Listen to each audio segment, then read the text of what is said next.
Bien-aimés frères et sœurs en Jésus-Christ, je vous salue tous dans le Seigneur.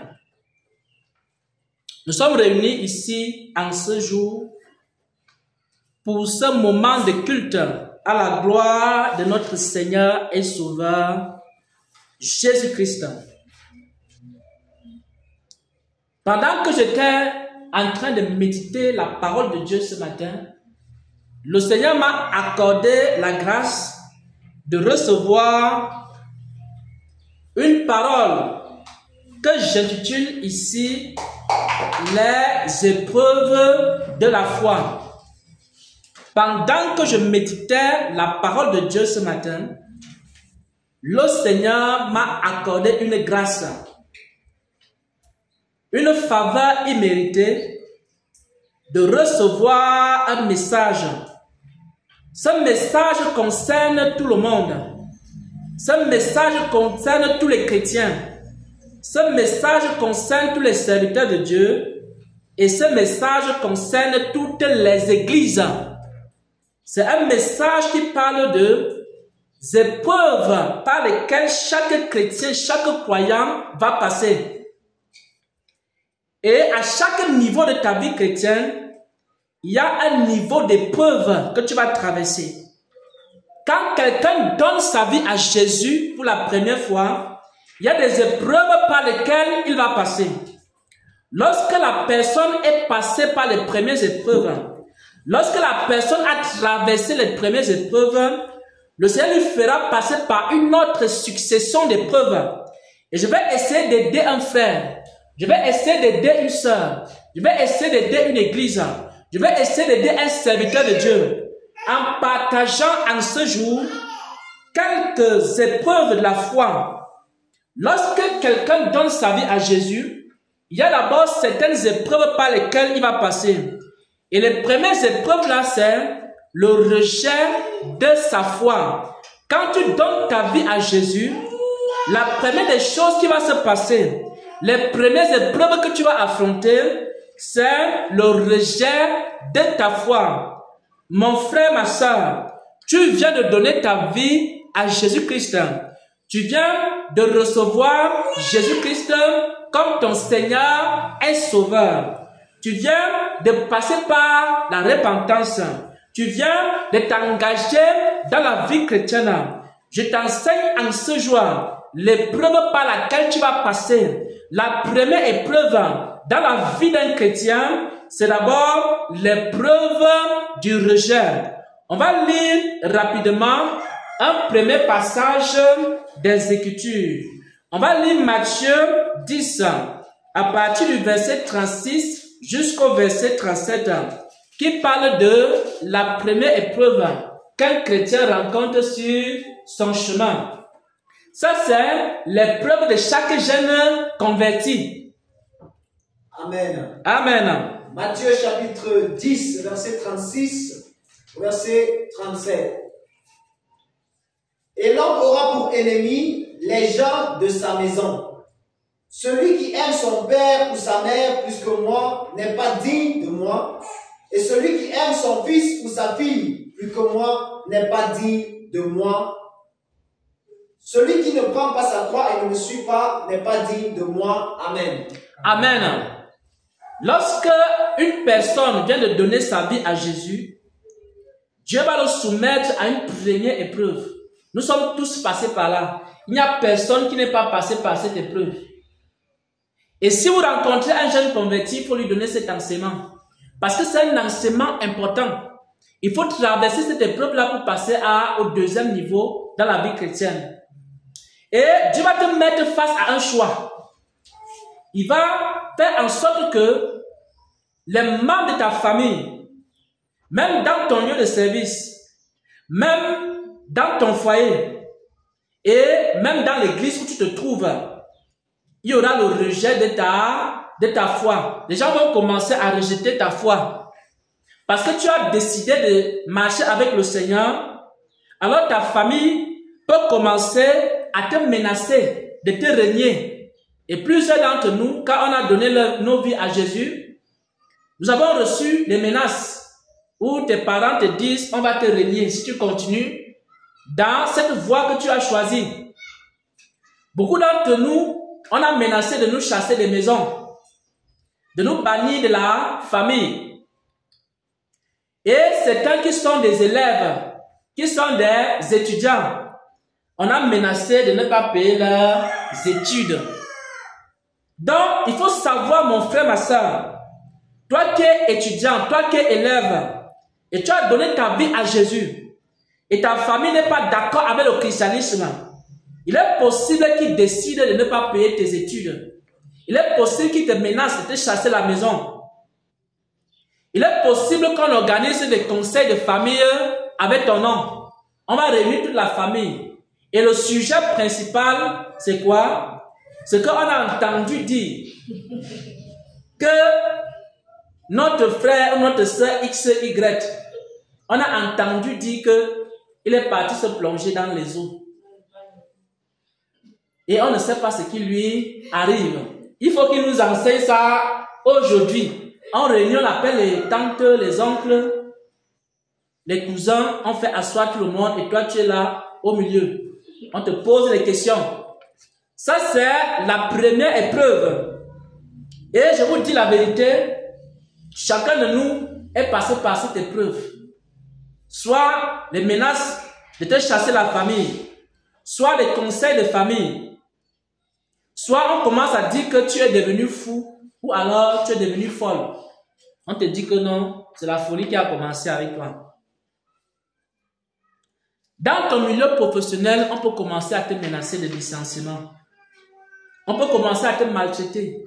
On peut commencer à te donner toutes sortes de travaux, de tâches, même qui ne concernent pas ton contrat de travail. On te donne ces tâches-là. Ton conjoint, pour ceux qui sont mariés, il peut commencer à menacer que c'est le divorce. Je ne peux plus vivre avec toi. Donc pour les femmes mariées et les hommes mariés, tu viens de donner ta vie à Jésus, tu dois savoir que ton conjoint peut commencer à dire qu'il ne peut plus vivre avec toi. Je vais faire chambre à part désormais. Ou alors, je vais appeler ton père et ta mère pour dire que quand je t'avais épousé, je t'avais doté, tu portais les mèches, les rouges à lèvres, les gros ongles, les vernis, et tu étais sexy. Maintenant que je t'ai épousé, tu dis que tu es allé te baptiser et tu ne t'habilles plus comme je suis venu te chercher chez toi. Alors je vais te ramener chez tes parents. Ouais, un peu. Parfois ton mari peut appeler ta famille et commencer à menacer. Et également, si c'est une église, on peut menacer de fermer l'église. Une église qui vient de commencer, qui vient de s'affirmer dans un quartier, cette église-là, on peut commencer à faire des menaces. Si vous êtes chez un bailleur, le bailleur peut dire quoi? Il peut dire que vous sortez de ma maison. Voyez un peu. Donc, il faut savoir que la première étape ici, lorsque on a donné sa vie au Seigneur, c'est d'abord le rejet de ta foi. Il faut passer par là. Chacun passe par là. Ça ne doit pas surprendre un chrétien ou une chrétienne. Maintenant, la question est de savoir qu'est-ce qu'on doit faire lorsqu'on se retrouve face au rejet de sa foi. Quelqu'un connaît ici ce qu'il faut faire? Qui a une idée? Lorsqu'on se retrouve face à la première épreuve, comment vous avez surmonté la première épreuve de la vie chrétienne? C'est la première épreuve là, c'est le rejet de la foi. Oui. Moi, j'ai surmonté ça en faisant confiance au Seigneur. Amen. Amen. Voilà, la première épreuve, on la surmonte en faisant confiance au Seigneur. Mais surtout, le Seigneur dit ici dans Matthieu 10, à partir du verset 36 au verset 37, il dit que celui qui va aimer son père ou sa mère, ou son travail, ou sa femme, ou ses enfants, plus que lui n'est pas digne de lui. C'est donc l'épreuve-ci.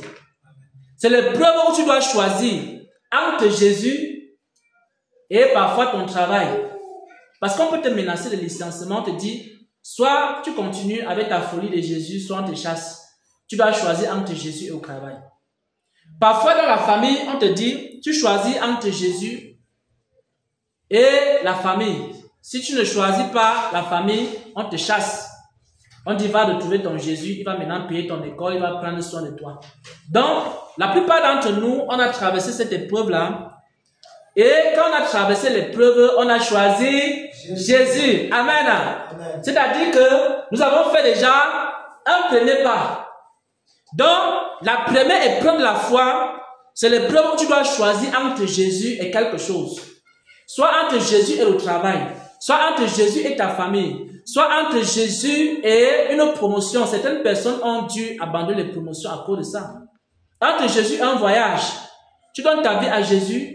À un moment donné, on te dit, comme tu as donné ta vie à Jésus, on voulait financer ton voyage, on ne finance plus. Et tu dois choisir entre Jésus et le voyage. Et nous avons choisi Jésus. C'est-à-dire quoi? On a mis Jésus à la première place. Et quand quelqu'un met Jésus à la première place, ça veut dire qu'il a traversé la première épreuve. Mais est-ce que la vie chrétienne c'est fini? Il y a encore d'autres épreuves qui arrivent. Et nous allons voir la deuxième épreuve.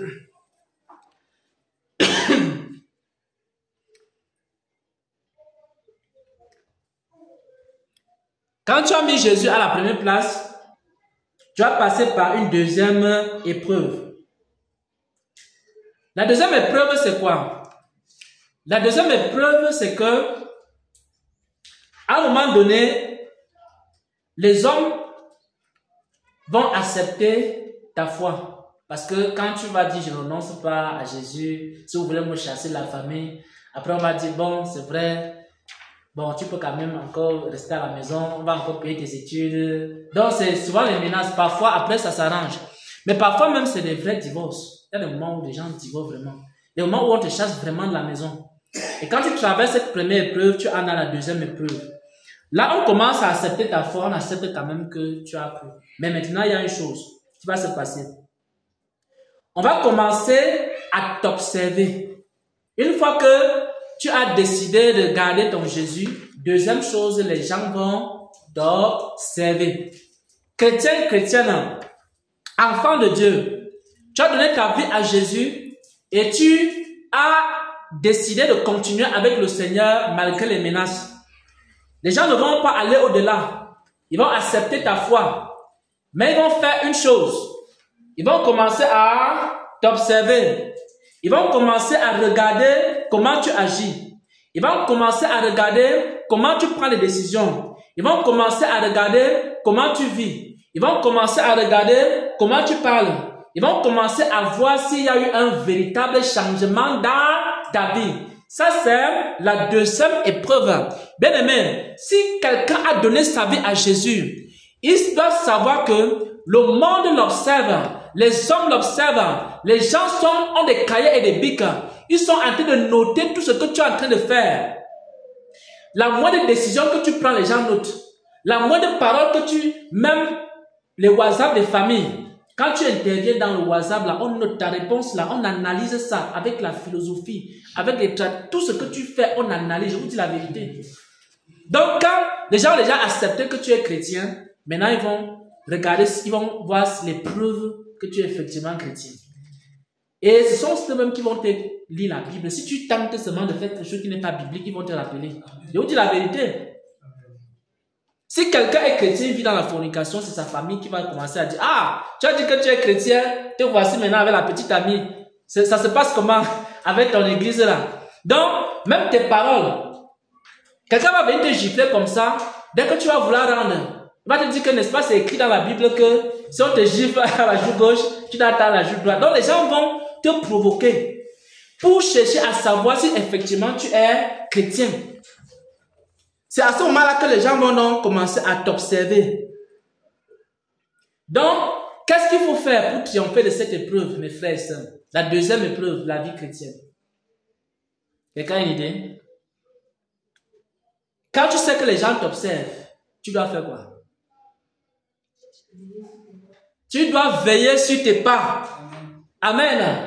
C'est-à-dire que tu dois connaître d'abord la parole de Dieu. Et veiller à ce que tu fais est conforme à la parole de Dieu. Sinon, ça va te rattraper. Tout acte que tu as posé, c'est les païens, les non-croyants qui vont te dire que toi-même tu as dévié du chemin. Tu as dit que tu as choisi Jésus, mais Jésus n'a jamais fait ça. Les apôtres n'ont pas fait telle chose. Ils vont te rappeler les Écritures. Et là, maintenant, tu es obligé de marcher selon la parole de Dieu. Donc, il faut savoir que les gens vont commencer à voir si tu assistes les gens en famille. On va commencer à regarder. Il vient de donner sa vie à Jésus. Maintenant, il y a quelqu'un qui est malade dans la famille. Est-ce qu'il est parti rendre visite? On note. Ah, voilà les gens des églises là. Les gens sont malades dans la famille, ils ne peuvent pas rendre visite. On est à noter. Ton nom est déjà partout sur toutes les lèvres. Quand on dit qu'il y a cotisation dans la famille, on regarde. Vous savez, quand tout le monde va cotiser, on ne va pas regarder. Pour toi là, on regarde, on attend. Quel est le montant? On va jusqu'à regarder le montant que tu vas donner. Je vous dis la vérité. Si les gens donnent 25 000, toi, on va regarder. Si tu tentes de donner 24 500, ton nom va sortir dans le journal de la famille. Que voilà donc les gens qui disent qu'ils sont des chrétiens. Nous, on donne ici 25 000, mais lui, il a donné 24 500. Voyez un peu. Ça veut dire qu'il n'a aucun amour. Tout ce qu'il raconte là que Jésus a fait ceci, Jésus a fait cela. Est-ce que Jésus pouvait faire ce genre de choses? Alors, les gens vont commencer à regarder si tu méprises les gens. Ils vont commencer à regarder si tu marches selon la Bible. Ils vont commencer à regarder s'il y a des scandales dans ta vie. Parce qu'on va commencer à observer ta vie. Est-ce qu'il y a des scandales? Si tu es marié, on va mettre des enquêtes sur ta famille. On va voir comment tu vis avec ta femme. Si on tente d'entendre qu'il y a eu bagarre entre ta femme et toi là, on va dire, ah, les voici, les gens de Jésus. Donc on va observer ta vie, même la vie de ta femme, même la vie de tes enfants. On va commencer à observer. Et si on voit qu'il y a un changement positif, alors les gens vont passer à la troisième étape, la troisième épreuve. Voyez un peu. Ils vont accepter ta foi et ensuite, ils vont passer au troisième niveau avec toi. Mais dans le mariage, ton conjoint va commencer à regarder ton changement, comment tu te comportes.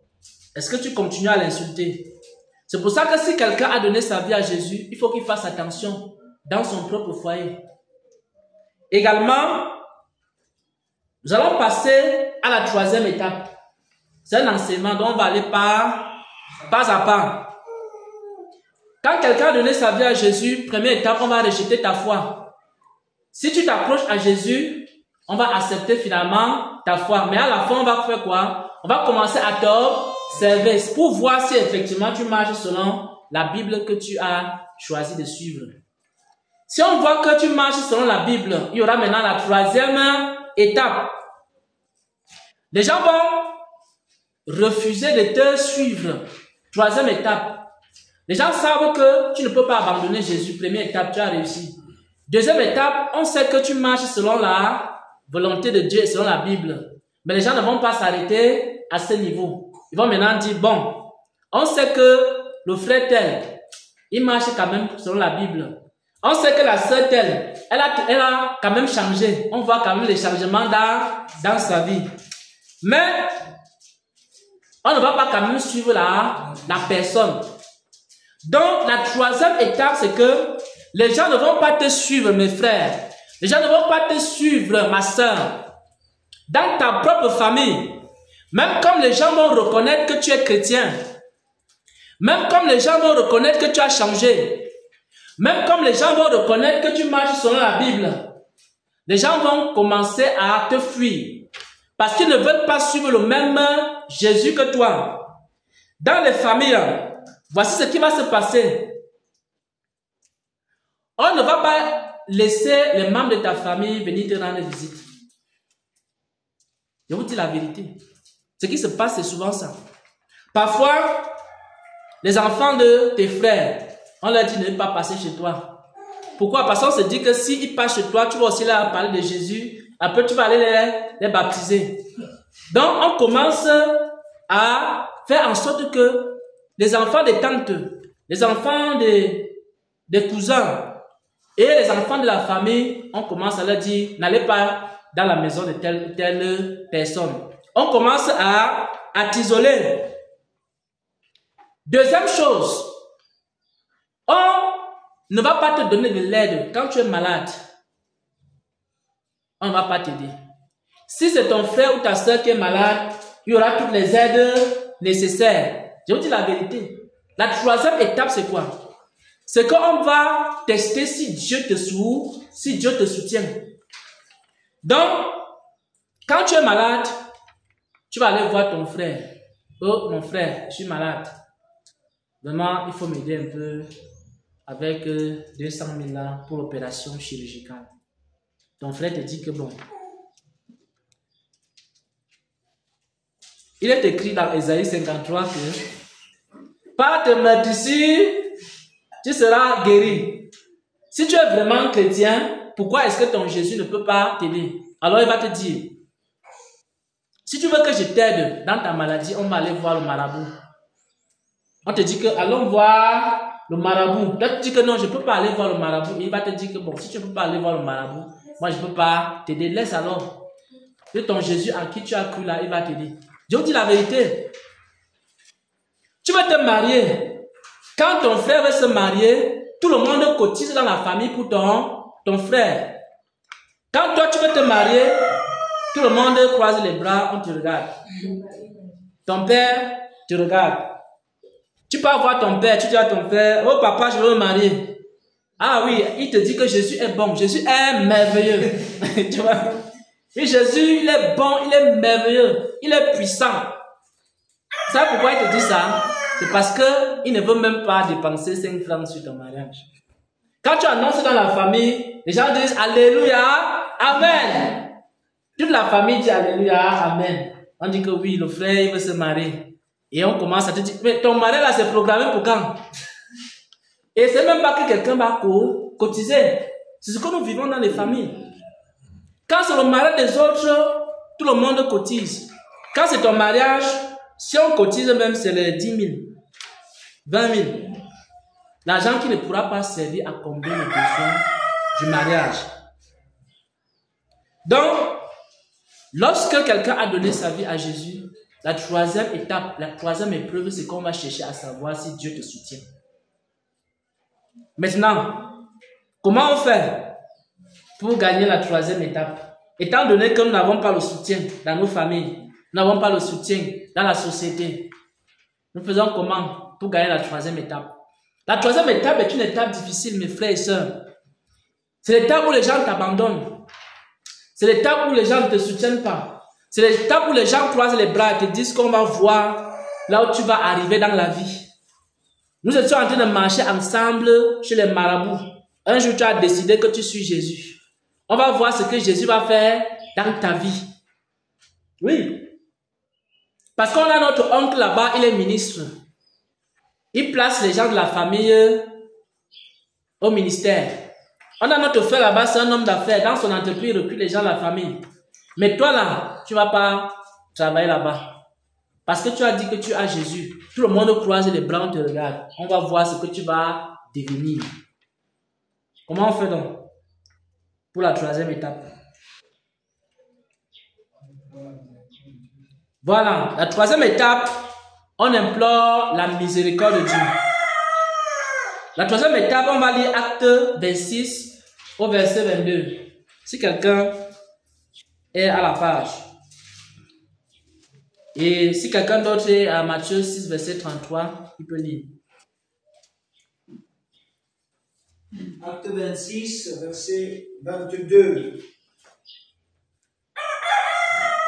Mais grâce au secours de Dieu, j'ai subsisté jusqu'à ce jour, rendant témoignage devant les petits et les grands, sans m'écarter en rien de ce que les prophètes et Moïse ont déclaré devoir arriver. Amen. Amen.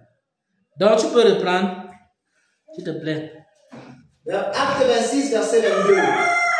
Mais, grâce au secours de Dieu, j'ai subsisté jusqu'à ce jour, rendant témoignage devant les petits et les grands, sans m'écarter en rien de ce que les prophètes et Moïse ont déclaré devoir arriver, savoir que le Christ souffrirait et que, ressuscité le premier d'entre les morts, il annoncerait la lumière au peuple et aux nations. Amen. Amen. Donc, le serviteur Paul est en train de dire ceci. Il dit que c'est grâce au secours de Dieu qu'il a pu faire tout ce qu'il a eu à faire.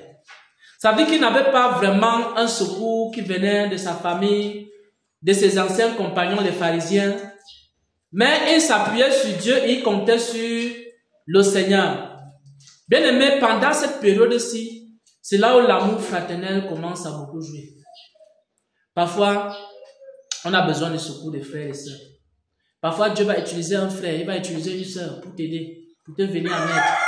Peut-être si tu es malade, c'est à ce moment-là que, étant donné que la famille ne s'occupe pas, c'est parfois l'église qui va prendre soin. C'est parfois dans la maison de Dieu que tu trouves du réconfort. C'est pour ça, mes frères et sœurs en Christ, lorsque nous avons traversé la première étape, nous n'allons pas rejeter le Seigneur. Nous avons traversé la deuxième étape.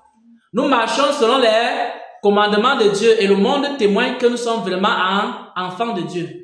La troisième étape, c'est que nous sommes abandonnés. C'est pour ça qu'à ce moment-là, l'église doit devenir quoi? Hein, mes frères et sœurs en Christ?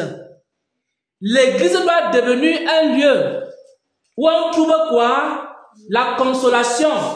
Où on trouve quoi? Le réconfort. Où on trouve quoi? L'écoute, l'amour. Parce qu'à ce moment-là, les gens t'ont tourné le dos. Tout le monde te regarde maintenant de loin pour voir là où tu vas arriver dans la vie. Et c'est là où l'église doit maintenant. Et vous savez pourquoi on fuit certaines églises? Il y a des églises que même s'il y a l'onction là-bas, n'importe comment, les gens fuient. Parce que quand il arrive dans une église, même s'il y a les prophéties, même si on détaille la vie de quelqu'un, tu détailles la vie de quelqu'un, on te dit que depuis ton enfance jusqu'à l'âge que tu es, il y a les prophètes comme ça là-bas dans l'église là. Mais quand la personne arrive dans l'église, il fuit. Ce n'est pas à cause du péché. C'est que quand il arrive, il ne voit aucun amour, aucune compassion. Il vient avec les problèmes, il vient avec les fardeaux, il vient avec les soucis. Il a besoin du réconfort. Quand il arrive encore, on vient l'accabler, on l'insulte, on l'outrage, on le blesse encore. Il fait quoi? Parfois, il retourne même dans le monde. Il y a même d'autres, il retourne même dans les anciennes églises païennes. Il dit qu'au moins là-bas, on ne me dérangeait pas, au moins là-bas, j'avais du réconfort. Je vous dis la vérité, les églises les plus dangereuses, c'est les églises où quand tu entends, ici par l'Éternel, à gauche, à droite, c'est monté, il y a la puissance. Parce que dans les églises, quand il y a toute la puissance, là, on ne se soucie même plus de l'âme de quelqu'un que non, vraiment. Même quand tu as la prophétie sur quelqu'un, tu regardes la personne comme ça, tu dis que non, je vais donner la prophétie là demain. Je vous dis la vérité, tu peux avoir la prophétie sur quelqu'un. Et que la prophétie là, c'est vraiment rude. Mais quand tu regardes la personne, tu vois que la personne n'a pas mangé. Tu vois que la personne est fatiguée. Tu vois que la personne est accablée par des problèmes. Tu dis que non. J'ai envie de bombarder la prophétie à mon frère, mais quand je le vois comme ça là, fatigué comme il est là, non. La prophétie, s'il veut donner ça même dans 2 jours. Ce n'est pas la vie et la mort. Laissons un peu. Donnons-lui même d'abord, disons-lui mon frère, assois-toi, mange-moi un peu. Tu sors de loin, tu voyages, non? Mange-moi un peu un plat de coquille. Tu vois un peu. Il y a des prophéties que vraiment, même si tu as ça, fait un peu le cœur. Dis à la prophétie que non, prophétie, mets-toi un peu de côté. Je vois mon frère, il a faim. Donne-lui d'abord à manger. Tu vois un peu. Quand il a mangé, vous avez souri, il a été consolé maintenant. Son cœur est même un peu disposé pour écouter la prophétie. Parce que si tu l'accables là, il va fuir. Je vous dis la vérité. Il y a des gens comme ça, il a déjà trop de problèmes. Tu le bombardes avec quelque chose là, il t'abandonne avec ton église. Même si tu as l'onction n'importe comment. Même si ta vie passait par lui, il dit que non, je préfère. Je préfère que non. Si c'est lui là, que sans lui là, je ne peux pas avoir la vie éternelle là. Si c'est le frère Xavier, on dit que c'est lui qui est le chemin de la vérité, la vie là. Le frère Xavier là, il t'abandonne à Banganté avec ton église là, je pars. Voyez un peu. Donc je vous dis la vérité, c'est l'étape la plus difficile. Et c'est l'étape dans laquelle nous sommes. Parce que chacun de nous ici a été abandonné, délaissé. Il a des problèmes. Vous ne pouvez pas savoir. Si le Seigneur ne vous révèle pas ma vie là, vous ne pouvez pas savoir. Il y a des moments où comme ça là, je marche, je parle seul en route. Vous ne savez pas. Je parle seul en route. À cause des problèmes, il faut gérer ça, il faut gérer ceci. Il y a tel problème dans tel pays. Il y a tel problème, il y a telle personne qui est malade. L'autre m'a posé un problème. Tu vois là, le nombre de mails que tu as, le nombre de WhatsApp que tu as, chacun attend une réponse. Et il faut parler à telle personne. Dans la nuit, parfois tu dors à minuit. Tu dors à minuit, tu te réveilles, tu trouves que le temps est toujours court. Et quand tu arrives encore, on te bombarde ici. On te bombarde là-bas. À la maison, on bombarde. Les enfants bombardent. Donc chacun bombarde. Tu arrives à l'église, tu même t'assois, tu es bombardé. Là vraiment, tu dis que non. Tu quittes même l'église, tu fuis l'église. Est-ce que vous savez qu'il y a des prédicateurs qui fuient les églises? Oui, parce que quand l'église devient le champ de bataille, il commence à dire, bon, il commence à rester un peu loin. Il reste même, il ne parle même plus. Il commence à vous laisser faire les choses. Parce que oui, parce que quand il a été bombardé à gauche, bombardé à droite, bombardé ici, quand il vient à l'église, c'est pour trouver quoi? Un peu de réconfort. Donc, regardez même le visage de quelqu'un. Quand il veut trouver le réconfort, on bombarde encore, il dit non, vraiment, je préfère aller m'isoler dans mon petit coin là-bas, si le Seigneur peut me consoler un peu. Voilà un peu, c'est la période la plus difficile. La période où le monde a fait quoi? Le monde t'a rejeté. Les hommes t'ont rejeté. Et c'est le moment où les frères doivent maintenant t'accueillir. L'église doit t'accueillir. Les gens doivent maintenant penser tes blessures. Les gens doivent maintenant t'aider dans tes difficultés, tes problèmes. Et ça, c'est valable pour les chrétiens. C'est aussi valable pour les serviteurs de Dieu. Ne croyez pas que les serviteurs de Dieu n'ont pas le cœur. Hein? Ils ont peut-être un cœur un peu plus... qui supporte un peu plus. Mais chacun a ses limites. Oui, chacun a ses limites. Moi, j'ai un cœur qui supporte, mais j'ai aussi mes limites. Quand ça arrive à un certain niveau, je commence aussi à... J'esquive d'abord à gauche, j'esquive à droite, j'esquive, et puis je prends le recul. Et puis, parfois, je peux même voir tes erreurs, je ne te dis pas. Je peux voir que tu tombes ici, là, et dire, ah, voilà, monsieur qui connaît tout, il part tomber, je fais comment? Moi, je ne peux plus rien lui dire. Mais je vois tous tes défauts, là, je ne te dis rien. Alors que je vois que tu es en train d'aller tomber. Tu vois un peu. Maintenant, la dernière étape, lorsque nous avons mis notre confiance en Dieu, et maintenant, le Seigneur commence à nous soutenir. Alors, il y a une dernière étape par laquelle nous allons passer. Cette étape-là, ce sont les fruits de notre foi. C'est-à-dire, les gens vont commencer à voir maintenant les fruits. Tous ces gens qui ne voulaient pas te suivre, là, ils vont te suivre. Tous ces gens qui ne voulaient pas t'écouter, là, ils vont t'écouter. Parce qu'à un moment donné, les gens vont commencer à voir la gloire de Dieu sur toi.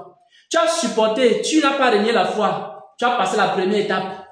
Deuxième étape, tu as marché dans la volonté de Dieu. Les gens ont accepté ta foi. Ils ont dit que oui, tu es vraiment chrétien. On t'a dit, vis ta vie, mais on ne te suit pas. Troisième étape, on a dit, bon, fais des choses, mais on ne t'aide pas. Et tu souffres. Parfois, c'est l'église qui te vient en aide. Parfois, c'est les frères et sœurs qui te viennent en aide. Et quand tu as persévéré maintenant, tu as traversé ces trois étapes. Et là, Dieu commence à faire quoi? Dieu commence à te remplir maintenant de sa puissance. Dieu commence à te communiquer une grande sagesse. Et à ce moment-là, par la puissance et la sagesse de Dieu, les gens commencent maintenant à te suivre. Pourquoi? Parce que Dieu commence à te faire passer du naturel au surnaturel. Dieu rend ta vie une vie qui est au-dessus de certaines choses. On n'entendra plus jamais que tu es malade. On n'entendra plus jamais que tu as des problèmes financiers. On n'entendra plus jamais que tu as un blocage quelque part.